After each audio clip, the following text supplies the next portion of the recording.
জানিয়ে দেব এই মুহূর্তে পাওয়া সর্বশেষ আপডেট আন্তর্জাতিক সংবাদ। শুরুতেই থাকবে শিরোনাম। পিছু হচ্ছে ভারত ও পাকিস্তানের সেনারা। এদিকে কাশ্মীরি বংশোদ্ভূত লেখক নিতাশার জন্য মাতৃভূমি নিষিদ্ধ। ভারতে বাক স্বাধীনতায় মোদি কুঠার। আতঙ্ক ছড়িয়ে পড়েছে বুদ্ধিজীবী মহলে। টার্গেট করে দেওয়া হচ্ছে রাষ্ট্রদ্রোহী মামলা। কাশ্মীরে ভয়ে ট্যাটু মুছে ফেলছে তরুণরা। জানাবো ইসরায়েলের হাইফা বন্দরে নিষেধাজ্ঞা আরোপ করল ইয়েমেনের সশস্ত্র বাহিনী। অপরদিকে গাজায় হামলা, ইসরায়েলি রাষ্ট্রদূতকে তলব। বাণিজ্য আলোচনা স্থগিত যুক্তরাজ্যের।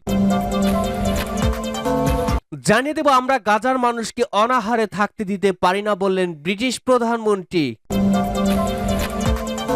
এরপরেই থাকবে টুকরো টুকরো হওয়ার আশঙ্কায় সিরিয়া, গৃহযুদ্ধ আসন্ন। সর্বশেষ জানাবো কখনো মাথা নত করবে না ইরান বললেন পেজেশকিয়ান। আপডেট আন্তর্জাতিক সংবাদগুলোর শিরোনাম শুনলেন, এবারে বিস্তারিত। যুদ্ধের এক ভয়ঙ্কর মুহূর্তে দাঁড়িয়েও এবার পিছু হটছে ভারত পাকিস্তানের সেনারা। যুদ্ধবিরতি কার্যকর থাকলেও ভারত ও পাকিস্তানের মধ্যে দোষ চাপানো বন্ধ নেই। তবে এরই মধ্যে স্বস্তির খবর হলো চিরপ্রতিদ্বন্দ্বী দেশ দুটির উভয় দেশের সীমান্ত রেখা থেকে সেনা প্রত্যাহারে সম্মত হয়েছে। এই প্রক্রিয়া শুরু হবে 30 মের মধ্যে। মঙ্গলবার এ তথ্য জানিয়েছে পাকিস্তানের সংবাদ মাধ্যম জিও নিউজ। এই সিদ্ধান্তের সঙ্গে সম্পৃক্ত উচ্চপদস্থ কর্মকর্তারা জানাচ্ছেন, ভারত ও পাকিস্তান একটি বোঝাপড়ায় এসেছে, যার মাধ্যমে আগামী 30 মের মধ্যে তারা নিয়ন্ত্রণ রেখা এবং আন্তর্জাতিক সীমান্ত থেকে তাদের সমস্ত সশস্ত্র সেনাদের ফিরিয়ে আনবে। দুই দেশের সামরিক বাহিনীর শীর্ষ কর্মকর্তারা, বিশেষ করে ডিজিএমওরা সৈন্যদের সরিয়ে নেওয়ার পুরো কাজটির তদারকি করছেন এবং ধাপে ধাপে এটি সম্পূর্ণ করার জন্য পর্যালোচনা করছেন। চলতি মাসের শুরুতে দুই দেশের মধ্যে তুমুল লড়াইয়ের পর এই পদক্ষেপটি খুবই গুরুত্বপূর্ণ পদক্ষেপ হিসেবে দেখা হচ্ছে। ধারণা করা হচ্ছে এই সিদ্ধান্তের ফলে গেল কয়েক সপ্তাহ ধরে সীমান্তে যে ধরনের সৈন্যদের বাড়তি আনাগোনা দেখা যাচ্ছিল তা কমে আসবে। গত মাসে ভারত শাসিত কাশ্মীরে পর্যটকদের ওপরে সন্ত্রাসী হামলার পর ব্যাপক উত্তেজনা তৈরি হয়। নয়াদিল্লি এই হামলার জন্য ইসলামাবাদকে দায়ী করলেও পাকিস্তান তা প্রত্যাখ্যান করে। তবে ওই ঘটনাকে কেন্দ্র করে ভারত পাকিস্তান সাম্প্রতিক কালের সবচেয়ে বড় সংঘাতে জড়িয়ে পড়ে। পাল্টাপাল্টি গোলাবর্ষণ ও বিমান হামলায় অন্তত 70 জন প্রাণ হারান। এরপর যুক্তরাষ্ট্রের প্রেসিডেন্ট ডোনাল্ড ট্রাম্প আকস্মিকভাবে যুদ্ধবিরতির ঘোষণা দেন, যা এখনও কার্যকর রয়েছে। তার ঘোষণার পর থেকেই সীমান্তে ড্রোন, ক্ষেপণাস্ত্র ও কামান হামলা বন্ধ রয়েছে। নাম প্রকাশে অনিচ্ছুক এক পাকিস্তানি নিরাপত্তা কর্মকর্তা সংবাদ মাধ্যমকে জানিয়েছেন, মে মাসের শেষ নাগাদ সেনারা দুই দেশের মধ্যে ঐক্যমত্যে পৌঁছেছে। ভারতীয় সেনাবাহিনীও জানিয়েছে, সীমান্তের সামনের সারির এলাকা থেকে উভয় পক্ষ তাৎক্ষণিকভাবে সৈন্য সংখ্যা কমানোর সিদ্ধান্ত নেয়। প্রাথমিকভাবে 10 দিনের মধ্যে সব পদক্ষেপ সম্পন্ন করার পরিকল্পনা ছিল, তবে কিছু টেকনিক্যাল জটিলতা থাকায় প্রত্যাহার প্রক্রিয়া সামান্য বিলম্ব হচ্ছে বলে জানিয়েছেন পাকিস্তানি ওই কর্মকর্তা।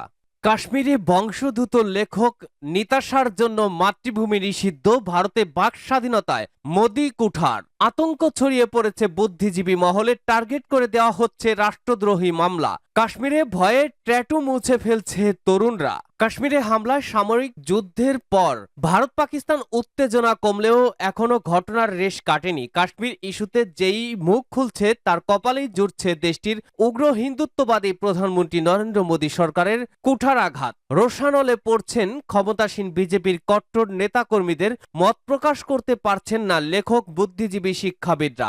বাদ পড়ছেন না সাংস্কৃতিক কর্মীরাও।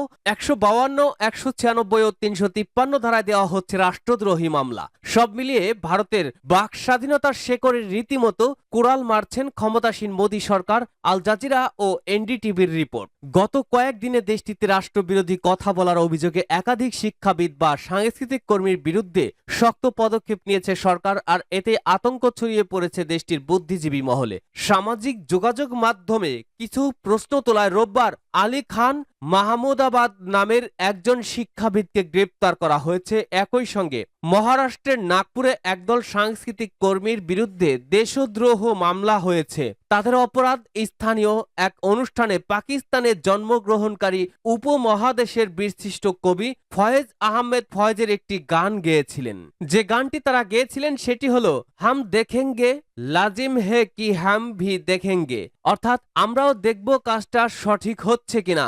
1979 সালে বামপন্থী কবি ফয়েজের লেখা এই গান ভারত ও পাকিস্তানে বিভিন্ন শিল্পী এবং গণসংগঠন বারবার গেয়েছে স্বৈরা শাসকদের বিরুদ্ধে প্রতিরোধ গড়ে তুলতে। এই ইস্যুতে আরও এক ভুক্তভোগী কাশ্মীরি বংশোদ্ভূত ব্রিটিশ অধ্যাপক লেখক নিতাশা কৌলো 49 বছর, তার জন্য এখন রীতিমতো মাতৃভূমি নিষিদ্ধ। নিতাশার overseas citizenship of India OCI বাতিল করেছে ভারতীয় কর্তৃপক্ষ, অর্থাৎ এখন থেকে নিজের মাতৃভূমি তার জন্য নিষিদ্ধ। মন চাইলেও আর আসতে পারবেন না কখনো। লেখক নিতাশা অভিযোগ করে বলেছেন, ভারত বিরোধী কর্মকাণ্ড চালানোর অভিযোগে তার ওসিআই বাতিল করা হয়েছে। মূলত স্বাধীনভাবে নিজের মতামত প্রকাশের জন্যই মোদী সরকার এমন পদক্ষেপ নিয়েছে বলেও মন্তব্য করেছেন তিনি। ইসরায়েলের হাইফা বন্দরে নিষেধাজ্ঞা আরোপ করল ইয়েমেনের সশস্ত্র বাহিনী। ফিলিস্তিনে ইহুদিবাদী ইসরায়েলের আগ্রাসন এবং গাজা উপত্যকার উপরে অব্যাহত অবরোধের জবাবে ইয়েমেনি সশস্ত্র বাহিনী হাইফা বন্দরে নতুন নিষেধাজ্ঞা জারি করেছে। গতকাল সোমবার ইয়েমেনি সশস্ত্র বাহিনী এক বিবৃতিতে বলেছে, গাজায় ইসরায়েলের অব্যাহত অবরোধ, ফিলিস্তিনের জনগণের ওপরে দুর্ভিক্ষ চাপিয়ে দেওয়া এবং ইসরায়েলের যুদ্ধবন্ধে অস্বীকৃতির প্রতিক্রিয়া হিসেবে এই সিদ্ধান্ত নেওয়া হয়েছে। বিবৃতিতে বলা হয়েছে, আল্লাহর উপর ভরসা করে ইয়েমেনি সশস্ত্র বাহিনী তাদের নেতৃত্বের নির্দেশনা অনুযায়ী হাইফা বন্দরে নৌ অবরোধ কার্যকর করতে কাজ শুরু করার সিদ্ধান্ত নিয়েছে। যেসব কোম্পানির জাহাজ বর্তমানে হাইফা বন্দরে আছে বা সেখানে যাওয়ার পথে রয়েছে তাদের জানানো হচ্ছে যে এই বন্দর এখন থেকে লক্ষ্যবস্তুর তালিকায় অন্তর্ভুক্ত। তারা যেন এই বিবৃতির বিষয়টি এবং পরবর্তী কোনো ঘোষণা বিবেচনায় নেয়। ইয়েমেনি সেনাবাহিনী জানায়,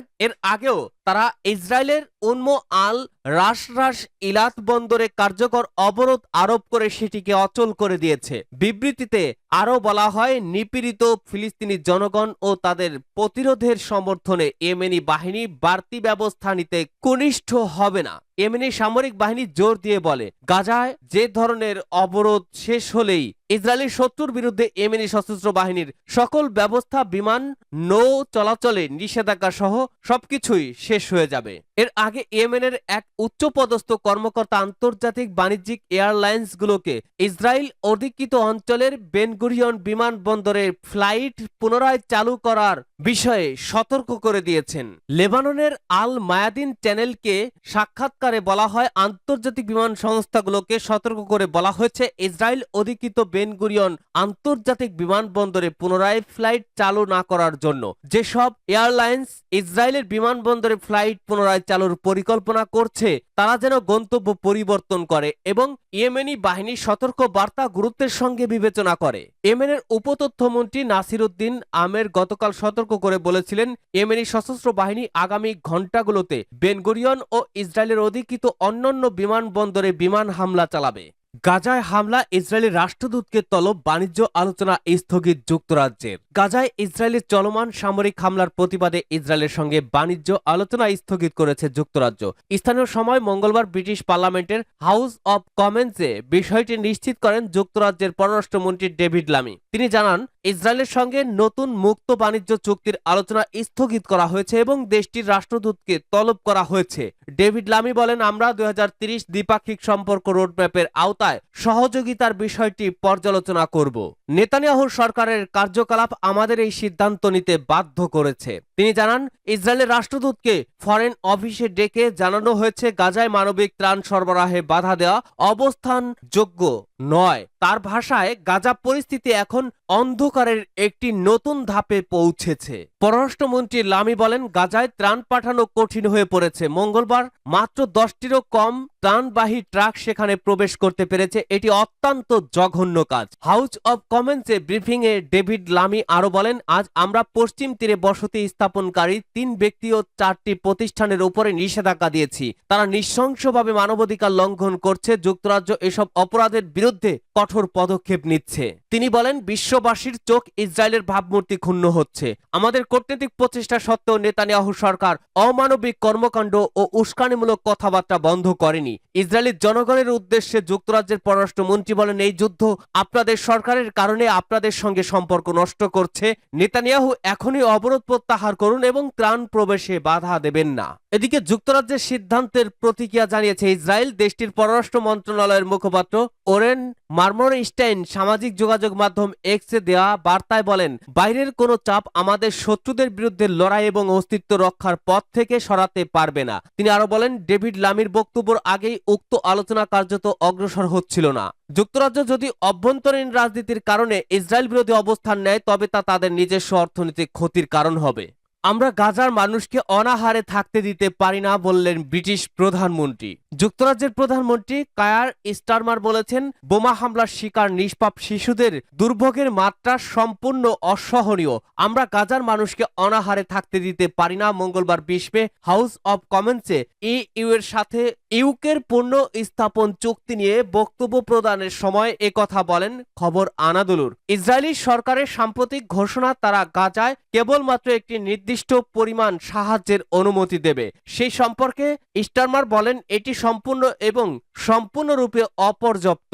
এ সময় গাজায় ব্যাপকভাবে মানবিক সহায়তা বৃদ্ধির দাবির উপরে জোর দেন স্টারমার। ব্রিটিশ প্রধানমন্ত্রী আরো বলেন, আমি আজ বলতে চাই, ইসরায়েলের উত্তেজনায় আমরা আতঙ্কিত।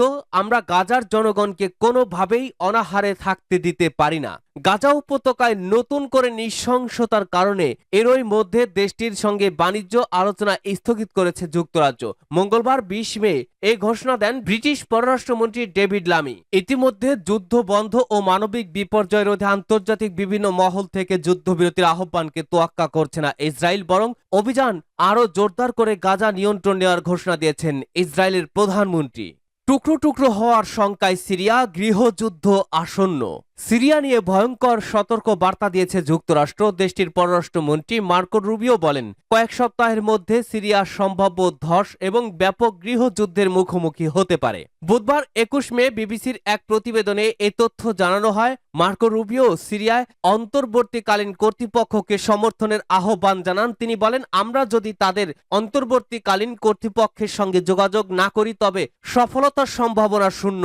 তিনি সতর্ক করে বলেন, আমাদের মূল্যায়নে অন্তর্বর্তীকালীন কর্তৃপক্ষ কয়েক সপ্তাহের মধ্যে ধসে পড়তে পারে, যা একটি ব্যাপক গৃহযুদ্ধের দিকে নিয়ে যেতে পারে। মঙ্গলবার ওয়াশিংটন ডিসিতে সিনেট ফরেন রিলেশনস কমিটির এক শুনানিতে রুবিও মার্কিন প্রেসিডেন্ট ডোনাল্ড ট্রাম্পের সিরিয়ার ওপরের থেকে নিষেধাজ্ঞা তুলে নেওয়ার সিদ্ধান্তের পক্ষে কথা বলেন। গত সপ্তাহে ট্রাম্প সিরিয়ার নতুন নেতা আহমেদ আল সারার সঙ্গে সৌদি আরবের একটি শীর্ষ সম্মেলনে সাক্ষাৎ করেন। সারা সাবেক আল কায়দা কমান্ডার। তিনি গত ডিসেম্বরে বাশার আল আসাদ সরকারকে উৎখাতকারী বিদ্রোহী আক্রমণের নেতৃত্ব দিয়েছিলেন।